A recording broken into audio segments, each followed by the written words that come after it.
number 7, we deal with audit evidence.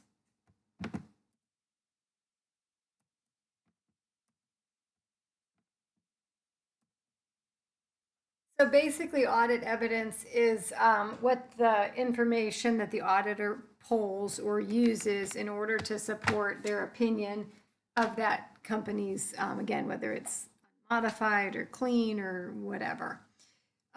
So the auditor must determine what type of evidence they're going to gather during the audit, and then the amount of evidence. So there's a, kind of a variety of things that go into those determinations. Now, some of the stuff is somewhat spelled out, though, with that first bullet point. There's audit procedures, following generally accepted auditing standards. There's going to be specific procedures that they need to file for, like, say, they're verifying cash balances or they're verifying accounts receivable balances. There's going to be specific things that they need to do. So some of those procedures will be spelled out. Sample size determines how much would be sufficient. So again, you're going to kind of look at your level of risk associated with this particular audit client, maybe look at the level of risk associated with the particular account. And some of that can come into plays, like how automated the process is. If it's very automated and the system is really doing all of the, the real work, and you feel comfortable and you've tested their IT functions to know everything's correct there, that may help you determine, hey, we don't really have to test a ton of stuff.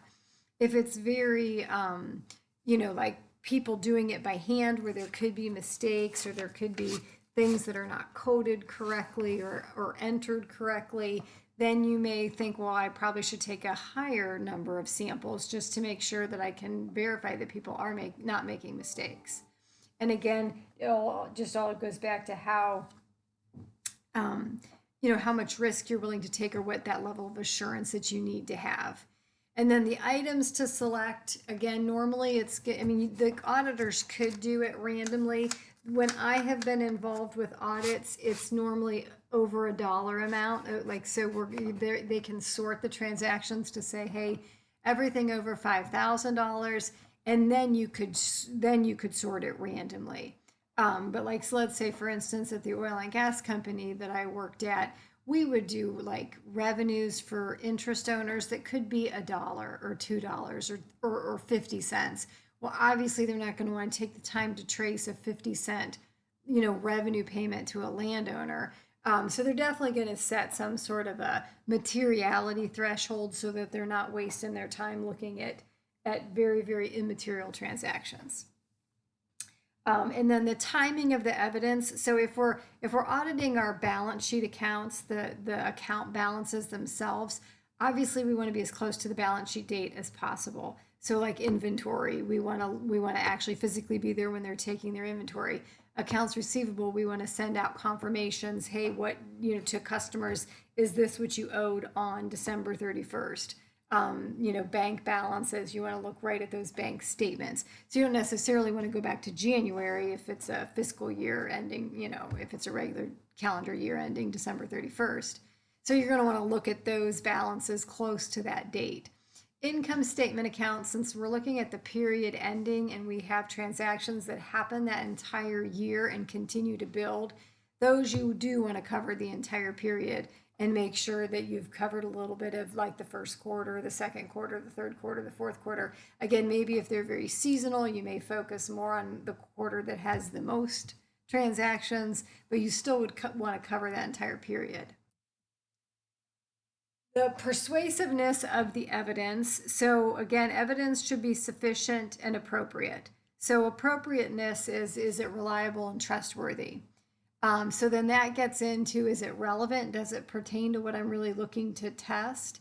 And then the reliability standpoint. So there's different levels of reliability. So independence of the provider, like if a third party confirms it, that is definitely more reliable than just talking with the client or talking with the client's accounting manager. You know what I mean?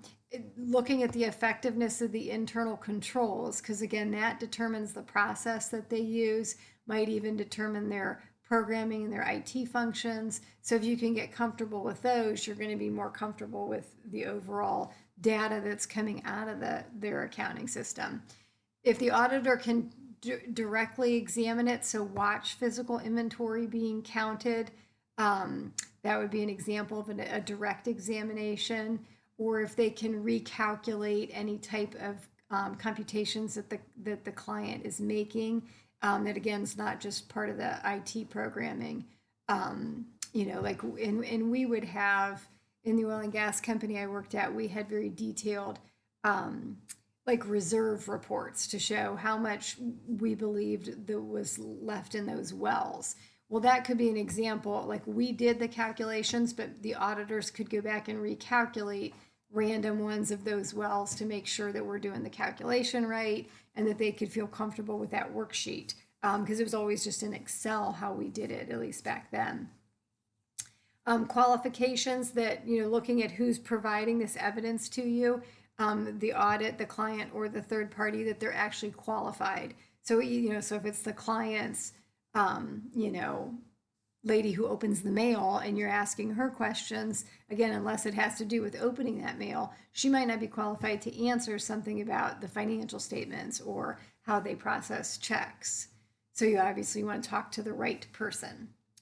Objectivity is that the evidence can be easily verified. It's not subjective. It's not like up to the accounting manager to make estimates that only they know how to only they know how to compute. And again, like I already talked about, timeliness, close to the balance sheet date for our account balances, and then over the entire year if we're talking about like revenues and expenses. And then they want to have a sufficient quantity of sample size. Again, we're going to talk about the cost associated with it, because obviously the more evidence you accumulate, the more costly it's going to be, but then also the more assurance you could have. So you'll have to kind of blend that. The 8 types of audit evidence that are out there is physical examination. So the actual verification of the existence through inspection by the auditor. So the auditor can actually go out and look at inventory. They can go out into the plant and look at the property, plant, and equipment. Many times companies have things with like a serial number or a tag. They could take their property, plant, and equipment or fixed asset list and go find those assets to see that, hey, look, it legitimately still exists. Again, you wouldn't have to do them all. You could do a random sample or the most expensive ones or whatever. But that's the best way to actually physically confirm it. A confirmation is to get a response from a third party. So you could, again, get confirmations of your bank balances from your bank, or your bank statements or the online banking. You could contact all of your major customers to say, hey, what was the balance outstanding at the end of the year? Confirm that. You could confirm payables that, especially for vendors that have a large amount that's due to them at the end of the year. All of those outside party confirmations are going to be more reliable than anything that's coming from the client. You can inspect the documentation, which is a big part of the auditor's job. So if it's internal documentation, it's prepared and used by the client. If it's external, it's prepared by the third parties. So again, the bank statements, vendor invoices, those confirmations are all external. Internals, a lot of times you make a list to the client of what you want to see. When I worked at the oil and gas company, part of my job was maintaining a binder where we kept all of our account reconciliations. So the end of every month, the individual who was responsible for reconciling whatever that account was, whether it's accounts receivable or payables or we had different revenue accounts, they would have to turn those forms into me, and I would double check them to make sure that they tied to what was on our balance or our trial balance for the month in our balance sheet. But then it was nice that the controller or the CFO could just come in and grab that binder and then go right to the account, see what whoever the particular manager was who prepared it, see the document, feel comfortable with it. And then the auditors then would use, once the CFO was fine with giving those to the auditors then would go through those binders. And it was just all prepared by us, but it was an easy way to just, give the auditors what they were looking for, again, after the CFO had looked through them first. Another thing that the auditors do in that documentation is they vouch stuff. So when the vouching process is like, they may say, okay, I'm going to look at all transactions that are over $5,000. So then they get a ledger, the GL transactions, and say, hey, show me this one.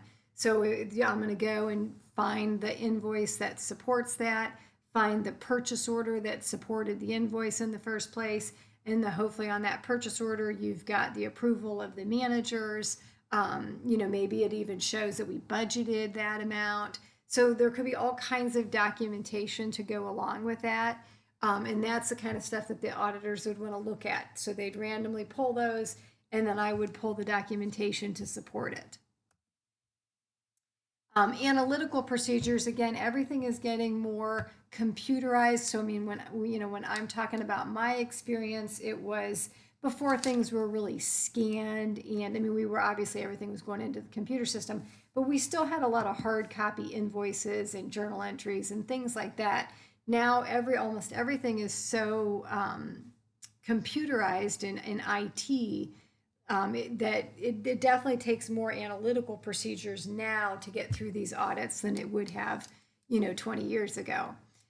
So again, it's going to be more of a reasonableness test as they look at data that's coming off of the computer systems. So they definitely want to understand the client's industry. That's obviously forefront to being able to use analytical procedures, because that's, like understanding their business is necessary. To assess their going concern, so to see, are they actually doing good? Are they going to continue in business?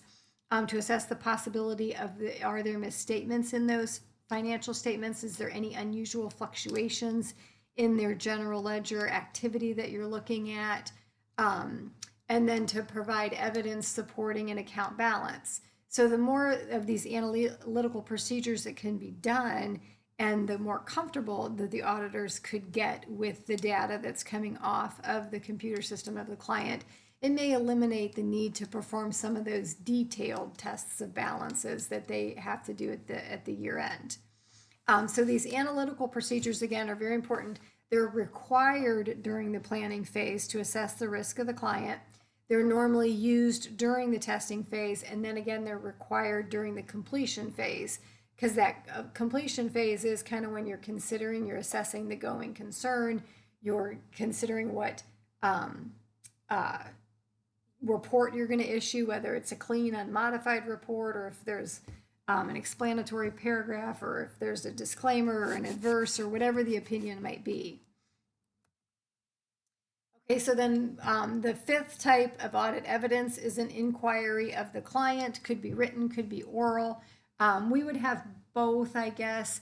During our audit at the oil and gas company, they would provide us with a list of what they wanted, and then the auditor would come in, and I was always the point person. So they would come to me first to ask questions versus going, to the different departments and talking specifically with people. So then at least I could kind of organize kind of how the inquiries would have happened.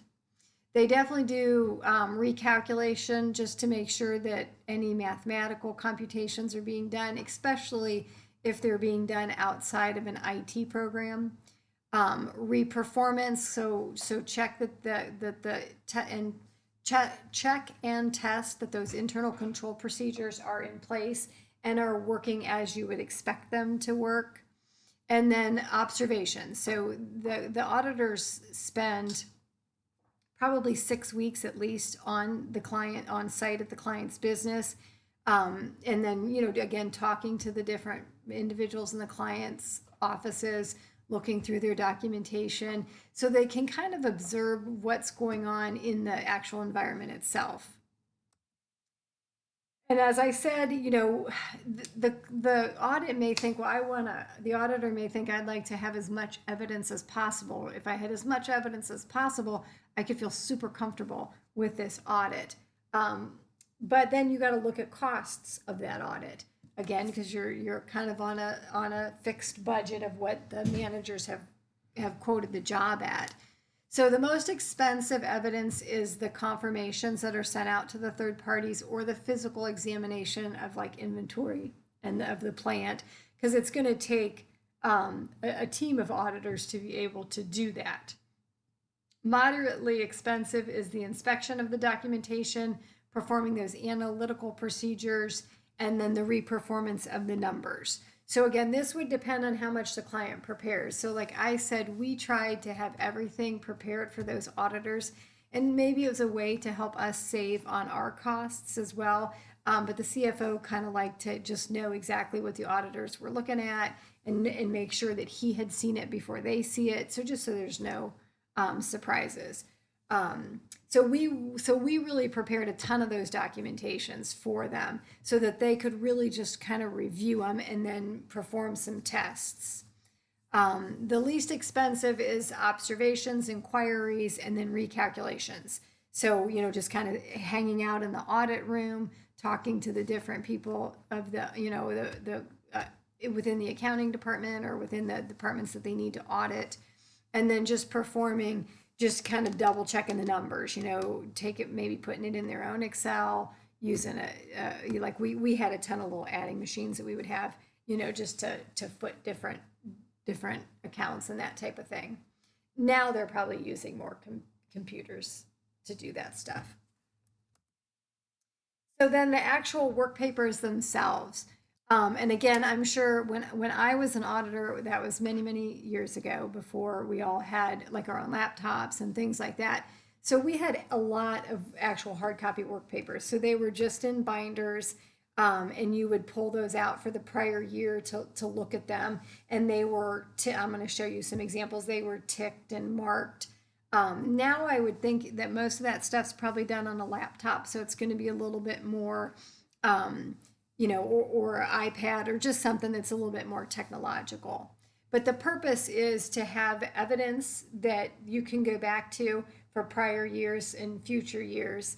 And it helps you to plan that audit, and then it helps the managers to quote the audit and to know how much they need to charge for the next year. And then it allows the audit manager or partner, who is normally not there for a lot of the audit. A lot of the audit is just by staff auditors and then supervisors. The managers will pop in periodically, and then the partner will come like at the very last 2 days of the audit. So then, the audit manager's already looked over everything. All that paperwork goes to the partner. He can just do kind of a bigger picture review. You definitely need to obviously safeguard that documentation because it has all kinds of financial data of your client. The audit file is actually owned, or it's the property of the auditor. And if it ever gets subpoenaed for like a peer review, or I guess in that case it's allowed. So it requires the client's permission to give it to somebody else. Like say they're switching auditors, and the new auditor asks to have those files. You'd have to have the client's permission. If it was subpoenaed in a court of law, then you don't require the auditor's or the client's permission. And they should keep it 7 years on file. Okay, then we get into a little more detail on the analytical procedures, because again, that's more and more common, and it's becoming more and more part of like the CPA exam and the auditor's just general functions. And part of that is because everything is computerized and there's so much data. So then what an analytical procedure really is doing is kind of just analyzing the data to look for variances, to look for any abnormalities. So these are just some things you can do with the data. So you can compare the client to the client's data to industry data, or some benchmark of the industry. You could compute the financial ratios and then look at them for trends within the company itself, or compare those again to that benchmark data to see, well, what area jumps out at me, what looks strange. Compare all of the data to prior periods. So kind of take it beyond just the ratios, but look at, this year's balance to last year's balance. Look at the detail within that balance. How does that compare to last year? Maybe even the customers. How does that compare to last year? You can also then, this was a big thing for us at the oil and gas company, budget. Our budget was a big deal. So we always had an annual budget. Sometimes we revised it based on things that were happening, but we always took our actual performance and compared it to budget.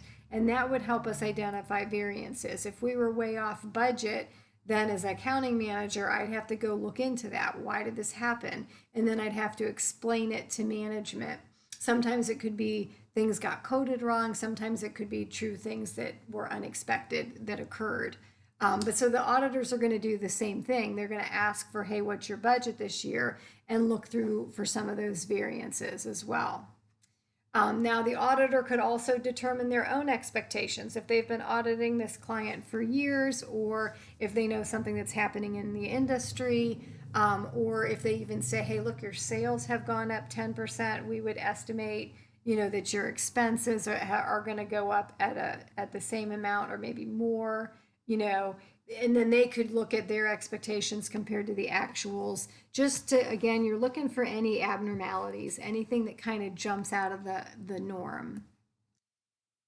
So audit data analytics is abbreviated ADA, and it's trying to discover, analyzing the patterns and trying to discover or identify any anomalies, any abnormalities, anything that's just different that jumps out at you.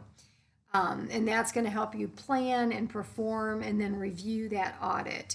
So how does the client get this data though? They have to be able to access it. So the client has to be able to provide it to the auditor, and they have to be able to provide it to the auditor in a form that the auditor can convert, maybe dump it into Excel and manipulate it. That's why we're going to do a lot more Excel in this class, because you have to be able to maneuver around in Excel, sort and group and look for things, because that's what auditors are doing. They're going to also evaluate the relevance and reliability of the data that they are receiving from the client. And they can go through some different programming that maybe will identify, does all this data seem reasonable? Again, is it all kind of coming through at the same amounts or from the same customers? Is there anything that is different that's not trending normal? And they'd have to address any circumstances that identify a large number of exceptions. So maybe as you're looking through all this data, a lot of things are popping up. You want to then take it to that next level to address what are those things that are causing this. And then document how you're using this data analytics within the audit program itself. There can be some more advanced topics in there if you're auditing a client that is using robotics for their accounting department. And they could be. Some of the very mundane kind of data entry jobs can be done using robotics. And then is there any machine learning that kind of develops algorithms in the data? Again, more advanced kind of IT topics there. These are the ratios that the auditors, may compute. They're just common ones, and hopefully you have had them in many other classes. If you're looking for the formulas, they're in the textbook. But they can compute these ratios for the client. They can compare them to industry averages or benchmark data. They can compare them to prior years. All of those things may identify areas that they need to further investigate. And then the work papers, the documentation itself, they have a permanent file that contains all the legal documents, their long-term assets, long-term liabilities, and a basic understanding or flow chart of how the internal control process works. And then in the current file that they're working on for that year, they'll have the audit program outlined, that what they're going to be doing for this year, general information about the client and the business, their working trial balance that they're going to be trying to tie the detailed schedules to, any adjusting entries that the auditors recommended and were made. So normally, like at the oil and gas company, when we would get to the end of the audit, there would always be a handful of adjusting entries that they wanted us to make. That would be something that the partner would talk to the CFO about. We always made them. You never denied that. If they had a reason for making that recommendation, we always followed through. And then there would be supporting schedules. So like I said, I kept all mine in a big binder. And I would give that binder to the auditor. They could pull out what they needed, and then they would put copies in their own binder, and that's where they would tick it out and show the testing and verify that they've double checked everything. And again, and everything is so much more computerized now. Whoops, sorry. That a lot of that stuff can be done through the software system itself. So here's some pictures out of the textbook that kind of show. So like this is kind of how the audit is going to work. They're going to start with the top level to say, okay, here's our financial statements. Then they're going to want to trace those financial statements down into the trial balance. So say they focus on one account, cash.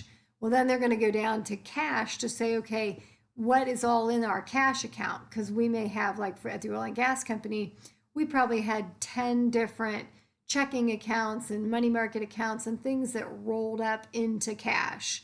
Well, then those 10 accounts would go down to, okay, here is the bank reconciliation for this one account. Here's the bank reconciliation for the other account. We would have had probably, again, like I said, 10 of those. So then they would probably look at them. Some of them were small accounts that they're not going to confirm. Some of them were big that they are going to confirm. So then they may then send a letter to the bank to confirm that balance. But imagine, though, this is just one example of one account within that trial balance. So they could do that to accounts receivable, accounts payable, property, plant, equipment. I mean, there could be all kinds of supporting documentation to each one of those accounts within the trial balance. And then this shows an example of a work paper itself. So again, when I was an auditor, this would have been actually more hand done, like actually in a binder that we wrote out. Now this is showing it much more computerized because it's happening on their tablets or their laptops. So here we have a notes receivable from a customer that we're saying, okay, we trace this up into their trial balance. It was prepared by whoever it was. In this case, that's probably the auditor's initials. And what date did they prepare it?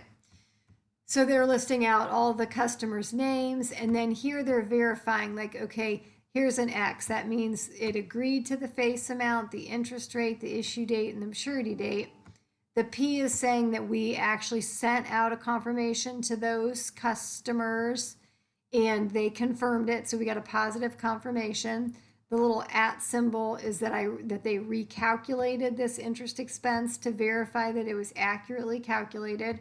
Then here they footed it, which means they added all these together to make sure it ties to what they showed. Same thing here. And then the TB means they traced it back to the trial balance. So they're kind of taking the detail again of the trial balance, breaking it down into things that they can verify and confirm, and then they can feel comfortable.